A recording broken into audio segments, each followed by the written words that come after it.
Whoa, you look like you're driving backwards, bud.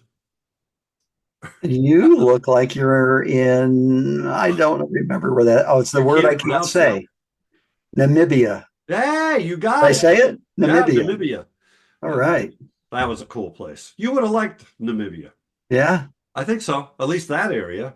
You would have Huh. made them all black and white, of course. Of course. Yeah, I've seen your black and whites from there.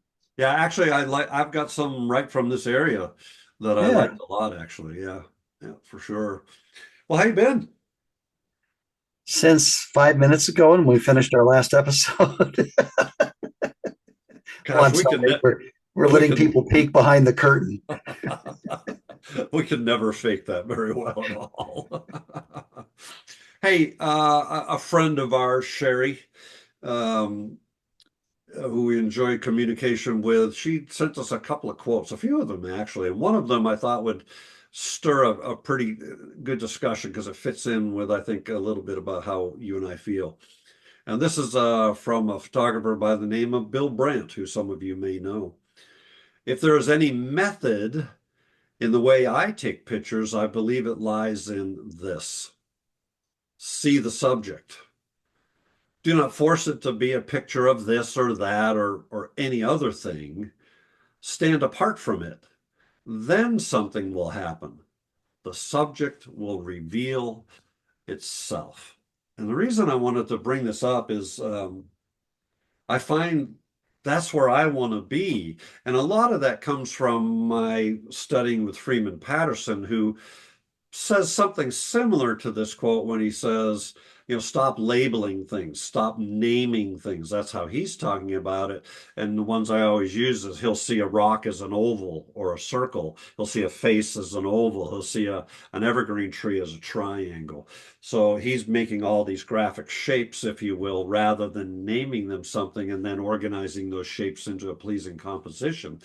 But I think what Bill's saying here too is, if you go out, let's take evergreen trees, to make photographs of evergreen trees, it can be somewhat limiting, right? And so don't necessarily go out to make a picture of this or that or whatever, as he says, but rather just go out and be. And then if it's that trees, it might not be trees that you're making a photograph of. It might be contrast. It might be juxtaposition. It might be happiness. It might be dark moodiness, right? And I don't think that's going to happen if we go out with this plan to go make pictures of XYZ, but rather we go out in that, as we've talked about before in other programs and or shows, be more of an empty vessel waiting to for, and I like what he says, for the subject to reveal itself. And I'll just add one more, again, back to the trip to Scotland. Astrid was with us on the first week, and that's one of Alistair's mentorship customers. What an amazing photographer she is, just brilliant photographer. And as we were having this type of discussion, she says, "You know what I do? My language is a little different, John. I go out into nature because it's my favorite place to be. I love being in nature. And sometimes I'll just sit and do nothing, waiting to be found." And I was like, whoa, that's really cool. So she doesn't go out to be taken, as my language has been for a long time, but she goes out to be found by her subjects. And I think that's a pretty powerful expression to use for for showing up in a whole different headspace. And when you see her, many of them are very abstract. Matter of fact, I would dare say it's rare for Astrid to come up with an image that's representative of anything that existed there. You knew it was there because I happened to be with her, but when she showed an image, I'm like, man alive, that no clue where that came from. It's because she has an incredible sense of play. So, like Bill's talking about, she doesn't go out. She actually starts looking through her viewfinder and defocusing and defocusing. And then, like for instance, that day she was finding foreground trees with water drops on them. and defocusing, so those water drops just became these really cool, out of focus, round shapes with a really sharp something behind it. And it made these very ethereal, Mm. unique, cool things.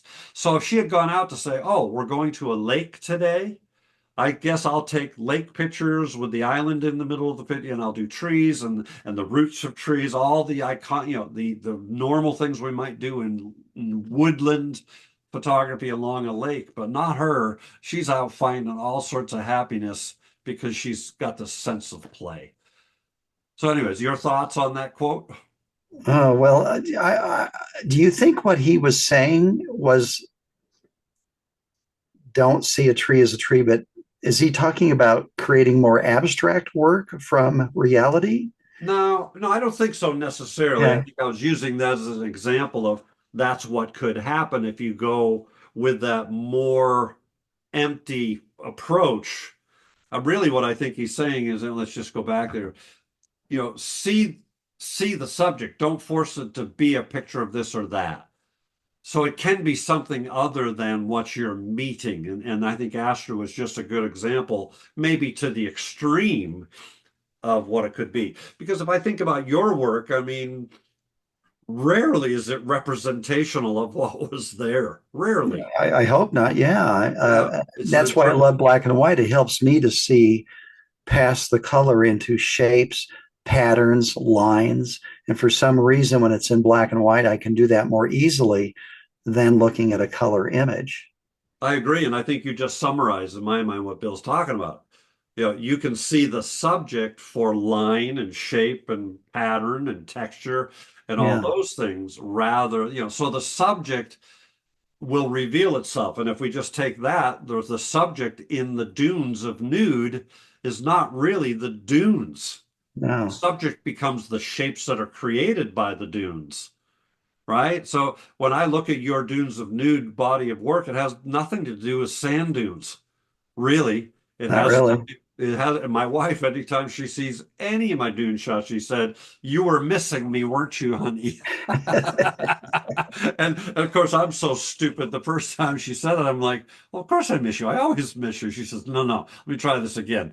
You were really missing me." And I'm Well, like, I'm so glad she didn't say you were missing Cole, weren't you? uh, "Oh no," because she always sees the human shapes and all of these images. Yes. Oh, that's what it immediately reminded me of. It's interesting when you were talking about Ingrid and she's talking about being found. Astrid. You're talking about what word did you use? Oh, I'm so well. Astrid, it was her name, is what Yeah, I she said. said she's waiting to be Oh, found, she's waiting to be contrasting. found, and I say waiting to be taken. Right. And it's funny because so often in any of these discussions, I find semantics to sometimes get in the way. Yeah. Uh, so often you'll use the word vision. Other people are saying my inner voice, or there's all kinds of different ways to describe these feelings and emotions, and they're interpreted by us. And so it's so easy to, I guess, Yes. misunderstand what someone's saying because you're not familiar with their terms. Or language. Yeah, but they are synonymous for sure. Yeah, yeah. Well, it sounds like she's Synonymous. an artist, not a photographer. Wait, synonymous. No, four. Oh, okay. I can't count either. Yeah, yeah. I think once you've gotten to a fiver, but it sounds like Ingrid's an artist, not a photographer, and that to me is a compliment. Totally. Totally. Astrid is a Astrid, I'm sorry. yeah, that's okay. Astrid is a absolute artist. Yeah, really, really good. Well, good. Good discussion as usual. I'll try to find a fourth black and white image to be able to use in our next Okay. one.